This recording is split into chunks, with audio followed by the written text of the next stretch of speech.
Well, now, as we close out this year, I feel blessed to be part of this community, this Bucharest, this Romania, to be friends of my new few good friends, to have met people I admire, people I wish I knew better, people I have been honored to meet, to be friends of my wife's friends, and mostly thankful to be family to my wife's family. There's a life in Romania that too few Romanians seem to appreciate. But inwardly, I think they recognize it, for it is what keeps them smiling. It is what keeps the children playing and the fathers and mothers coming home, happy merely to see these children smile. There is a life here, a spirit here, that is made all the greater for the knowledge and memories it is of life before, life in a place that no longer exists as it did. But like a ghost of life that is gone, the shadows of a darkened history remain. And I've come to realize that that reality can only be unexpected to an American. This land remains, sadly, the offspring of its history. Indeed, Romania is a child suffering the sins of the father. It has been a sad realization for me, but in the end, unavoidable. I see it in the attitudes of people, some of whom I work with, others I've met, some of whom I've read about or have seen on TV. There's a sadness in this country. There's an insecurity that many of my guests have touched upon. Mostly it is something that people not from here or people who have worked elsewhere have come home to recognize. No, I'm not made sad by it. Christmas and New Year have a wondrous way of evoking a warmth of kinship, of humanity, of humility, with sadness and then hope. Hope that is contained in a new year about to begin. Hope that proves to us through its existence that there does remain life and spirit despite all the pessimism. And sometimes even there's a sense of despair.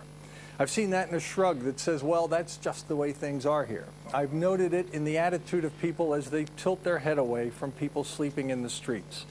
I've recognized the beginnings of it, I am ashamed to admit, in my own bristling attitude towards children who come toward me begging or reaching into my pockets to try to steal what they can.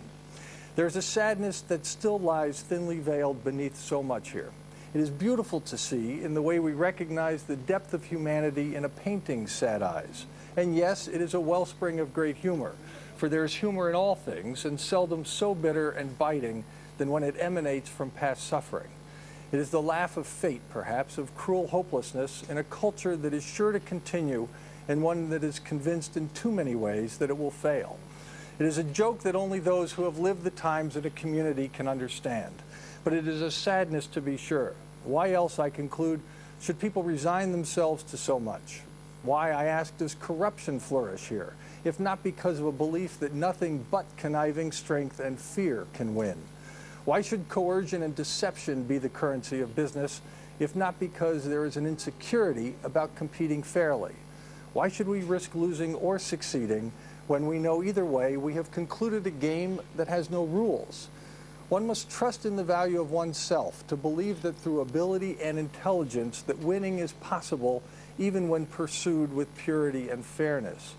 One must find that success can come without backroom deals, without mendacity, without Machiavellian tactics. It is insecurity born of a despair that survival is based upon not cooperation and trust, but only hidden motives and clever disguise. When that happens, yes, we gain that superficial currency from the other, but in the end we gain nothing. For winning at a game that can provide no eternal value is not a game to win. It is a foolish game made sad because it is so misguided. So I will end this year by voicing my hope for the new year, that businesses that deserve to will continue to fail, that people who can only play around the edges, not down the middle, will continue to struggle, that this economy, if not faced directly and dealt with realistically, will continue to flag. And then, as we begin to see success and progress, perhaps later in the year, I hope those who have survived will lose some of their insecurity, will shirk off those sad coattails of the past, and will see the future somehow differently than it appeared in the past. I hope that true competition will flourish out in the open, that people here will see a future as others in the world see it, one that comes from surmounting more modern travails and possessing the confidence that this society, this country, is equal to the best in the world. And because of that, we can all succeed, even if, well, especially if, we compete honestly and openly, not merely climbing on top by relying on the worst inside us, but winning by presenting the best we have.